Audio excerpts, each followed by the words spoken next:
Gertrude Chemutai Kurgat. I am an aspirant member of parliament to St. Tarbo constituency, and welcome to Tarbo.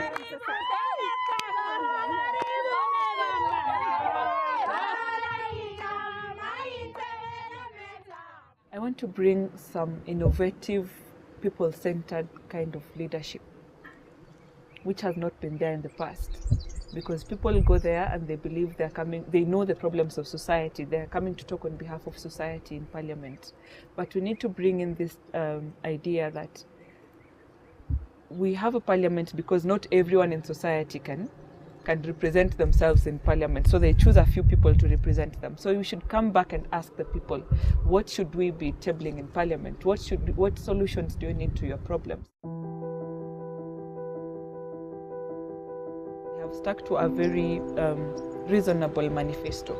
The first thing is accountability. I promise people that I will be an accountable custodian for their property. The second thing is that one thing I'd like to promise the people of Tarbo constituency is that I'll be a very aggressive leader to look at the opportunities that are available within the national government and make sure that the information and those opportunities reach the people of Tarbo. And then also the issue of youth employment. I really want to work on that as my first priority. And the final thing is I want to distribute resources in this constituency evenly. It is a very cosmopolitan constituency, and it's not only cosmopolitan, but there is this this economic gap. The rich and the poor. It's coming out a bit strongly of late, whereby people are complaining when jobs are being given out, they are given to people from the upper class of society, forgetting the other people because your family name is known or something. So I want to be a very fair and just leader. Nimetoka kabisa usai. Kongwe. Nimefika leo. Haya. Asai mama. Asai. Asai. One of the biggest things that I actually got from Akili Dada is getting to interact with other female aspirants. Then you get to realize that the problems you're facing are not unique to you.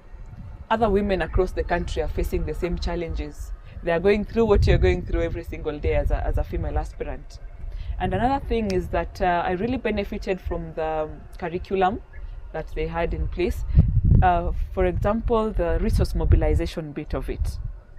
It has really come in handy because campaigns are financially draining. The budget is out of this world. For someone my age who has not really worked for a very long time and does not have a huge financial base, it can drain you. So at least I have gotten that knowledge of getting to source for funds from different places, from different people. I never used to know that your family can actually become one of the biggest source of funds, because when you talk to your auntie, your uncle, your who, and you gather small money like 1,000 to 5,000, at the end of the day it can build up to nearly doing work that would have been done by 1 million shillings. Mm-hmm. And another thing is branding. I used to be so concerned about my small body.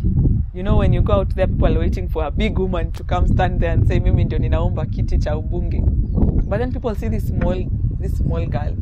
I used to be very concerned about my small girl image. There's a time I went to a church and they were telling me, "Oh, tulifikiria unakuja kuomba bursary." And I was actually going to ask for votes. So from the branding aspect of it, I learned how to dress myself. Nowadays, I actually dress myself like the village women. So they associate with me, and also got to learn how to dress my petite body. So I at least have these dresses that make me look bigger and more presentable to my audience.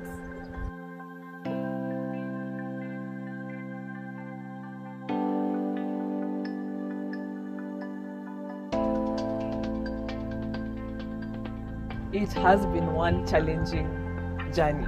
It has been a tough journey.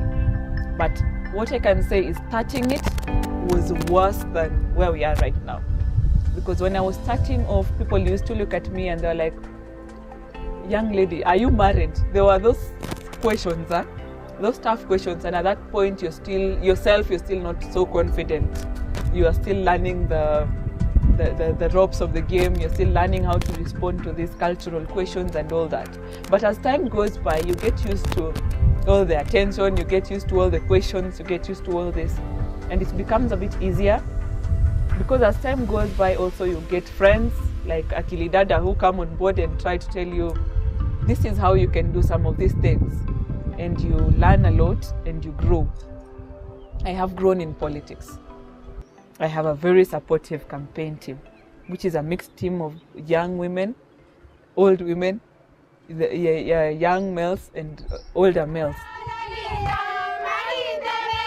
There is this issue that if you're a woman, you'll find it hard, and it is there. The ground is not level. I can tell them for sure the ground is not level. But the thing is, embrace your femaleness, and people will look at you and they look beyond the flimsy excuses they give.